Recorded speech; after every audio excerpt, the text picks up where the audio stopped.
When, as a scientist, you describe the behavior of a living organism,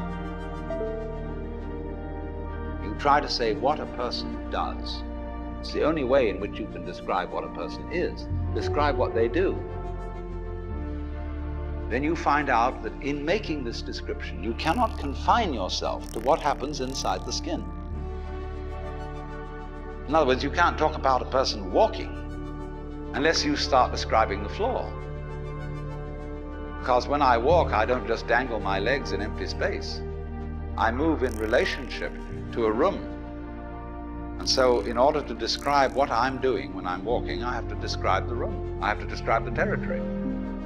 So in describing my talking at the moment, I can't describe this just as a thing in itself, because I'm talking to you. And so what I'm doing at the moment is not completely described unless your being here is described also. So if that is necessary, if in other words, in order to describe my behavior, I have to describe your behavior and the behavior of the environment, it means that we've really got one system of behavior. That what I am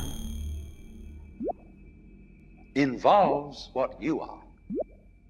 I don't know who I am unless I know who you are. And you don't know who you are unless you know who I am. In other words, we're not separate. We define each other. We're all backs and fronts to each other. We and our environment, and all of us and each other, are interdependent systems. We know who we are in terms of other people. We all lock together.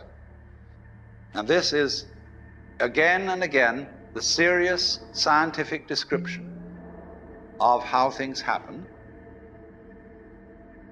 And any good scientist knows that what you call the external world is as much you as your own body.